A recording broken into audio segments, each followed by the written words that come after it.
टूंडला के बेनीवाल गार्डन में आयोजित जागरूकता कार्यक्रम में पहुंची आईजी आगरा ने नए कानून के बारे में लोगों को जानकारी दी। उन्होंने कहा कि 1861 में क्वीन विक्टोरिया के द्वारा बनाए गए काले कानून का आज खात्मा हो गया है।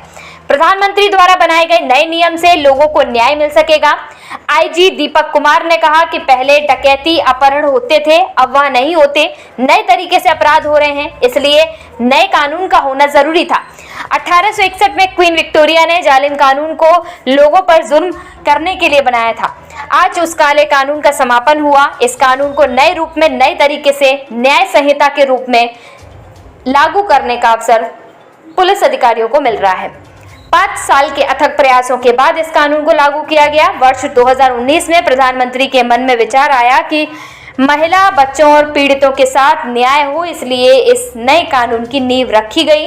1861 में जब पुलिस का जन्म हुआ, वह कानून भी कुछ इस तरह का था जिसमें सबसे अधिक काम करने के बाद भी पुलिस पर आरोप लगते थे। दिन रात काम करने के बाद भी लोग पुलिस को ही दोषी क्यों मानते हैं? इसके लिए भी पुलिस को खुद समीक्षा करनी चाहिए। इसलिए इस कानून से सबसे बड़ा फायदा जो होने जा रहा है वह आगे आने वाले 10 सालों में देखने को मिलेगा। तो कानून ये कोई एक दिन में नहीं बना। 2019 में जब इस पर शुरू हुई, माननीय प्रधानमंत्री जी के नेतृत्व में माननीय गृह मंत्री जी ने जो भी बड़े देश के ज्यूरिस्ट रहे, जो लोग क्रिमिनल जस्टिस सिस्टम से जो जुड़े हुए थे, एक व्यापक विचार विमर्श, एक परामर्श किया गया। उस परामर्श करके इस जुडिशियल सिस्टम को, इस पद्धति को लाया गया और इसमें इस तरह के बदलाव किए गए। चाहे जिसको हम एविडेंस एक्ट कहते थे, जिसको हम CRPC कहते थे, जिसको हम IPC कहते थे, इन तीनों कानून के मानक को बदल दिया गया और उसको हमने, जो IPC थी, इंडियन पिनल कोड था, भारतीय दंड संहिता थी, उसको हमने दंड की जगह न्याय नाम दिया, BNS कहा, भारतीय न्याय संहिता कही।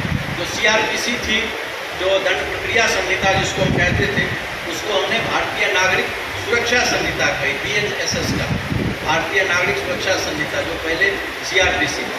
तो भारतीय साक्ष्य अधिनियम जो था, जो एविडेंस एक्ट था हमारा, उसको हमने भारतीय साक्ष्य अधिनियम 2023 को BSA का। तो इस तरह से तीनों का हम लोगों ने नाम ही सिर्फ नहीं बदला, उसके पूरे विचार को हम लोगों ने परिवर्तित किया और जो नए चीज़ें आई पिछले 50-30 सालों में, बहुत सारे परिवर्तन आए 50 सालों में समाज में। आज से 30 साल पहले किन्हीं के पास ही मोबाइल नहीं, आज सारे लोग बिना मोबाइल के रह ही नहीं सकते। आज से 25 साल पहले IT का कोई कानून ही नहीं था देश में, क्योंकि IT से रिलेटेड कोई घटना ही नहीं होती थी। आज हम लोग जितने लोग बैठे हुए हैं, सबको ये डर लगता है कि कब कोई हमारा मोबाइल हैक कर लेगा, कहाँ से कौन हमारा ये कर लेगा, क्योंकि समय के साथ साथ क्राइम का पैटर्न बदलते रहता है। आज से 50 साल पहले, 60 साल पहले देश में डकैती होती थी, जो फिल्में बनती थी वो डकैतों पर बनती थी। आज कहीं भी डकैती देखने को नहीं मिलती। 30 साल पहले किडनैपिंग होती थी, रैंसम होती थी, जिसको इस इलाके में पकड़ कहते थे। अब वो चीज़ें, क्योंकि क्राइम का समय के साथ क्राइम का पैटर्न बदलते रहता है और उस बदलाव के कारण इस तरह की जो हमारे पिनल कोड है, जो हमारी न्याय संहिता है, उसमें भी परिवर्तन होना चाहिए। पहले हमारे देश में मॉब लिंचिंग पर कोई कानून डायरेक्ट नहीं था, मॉब लिंचिंग पर स्पेशल कानून बना, चूँकि कानून तो पहले भी IPC CRPC थी और आम लोगों को उसकी धाराएं बहुत ज़्यादा रटने की ज़रूरत नहीं थी। माननीय मुख्यमंत्री जी की जो सोच थी आप लोगों के साथ मीटिंग करके बताने की, इस सोच का उद्देश्य था कि जो ये कानून का जो बदलाव है, ये बदलाव क्यों हुआ और किस लिए। जो कानून अभी तक इस मुल्क में चल रहा था, इस राष्ट्र में चल रहा था, वो 1861 का IPC था, जिसको आप लोग सभी जानते हैं। और उस कानून के तहत हम लोगों पर अभी तक जो सजाएं होती थी वो सजाएं, उस कानून में विक्टिम को कोई फायदा नहीं है।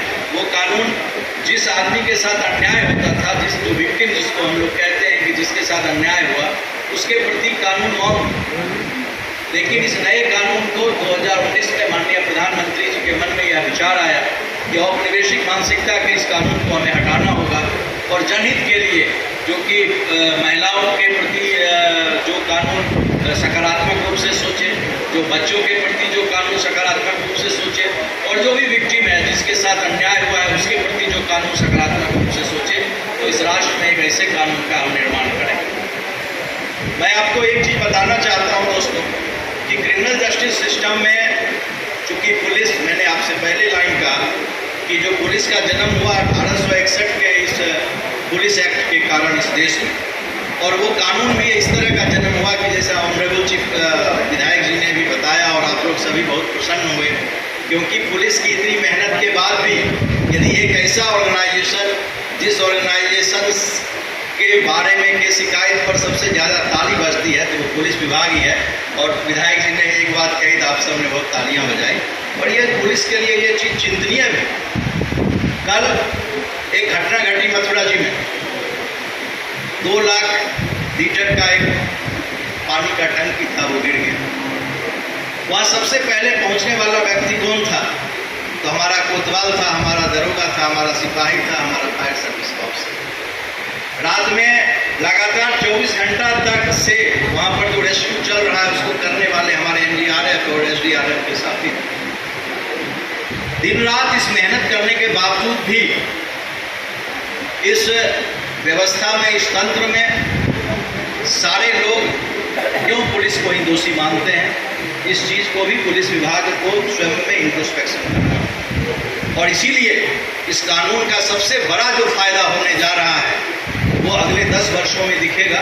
वो दिखेगा इस पुलिस विभाग को कि आज कोई भी चीज़ होती है। आज एक यहाँ तमाम पत्रकार साथी बैठे हुए हैं, तमाम पॉलिटिकल लोग हैं, प्रधान जी बैठे हुए हैं।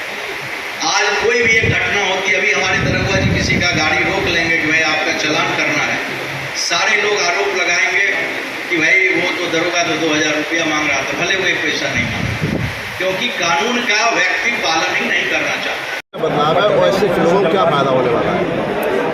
देखिए, आज़ाद भारत के इस अमृत काल में 2024 1 जुलाई से जो नया कानून भारतीय न्याय संहिता आज से लागू हो गया है, और इस कानून में जो समाज में जो पिछले कई वर्षों में जो चीज़ें में जो परिवर्तित हुई उन सबको इसमें समाहित किया गया है और सभी की समयबद्धता फिक्स की गई है।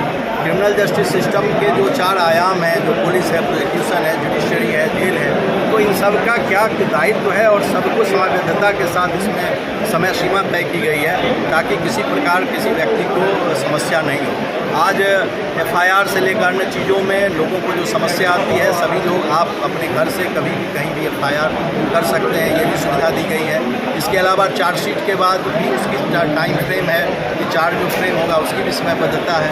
और माननीय प्रधानमंत्री जी का जो एक हमेशा से कहना था कि हम एक नए भारत में इस अमृत काल में, तो ये ब्रिटिश गुलामी का IPC था 1861 का बना हुआ, वो आज से समाप्त हो गया। और हमें पूरा विश्वास है कि जो क्रिमिनल जस्टिस सिस्टम का एक इम्पॉर्टेंट पार्ट पुलिस डिपार्टमेंट है, इस कानून को जो नए तरीके से जो पेश किया गया है उसमें पुलिस विभाग पूरी तरह से सफल होगी, जो एक चैलेंज है।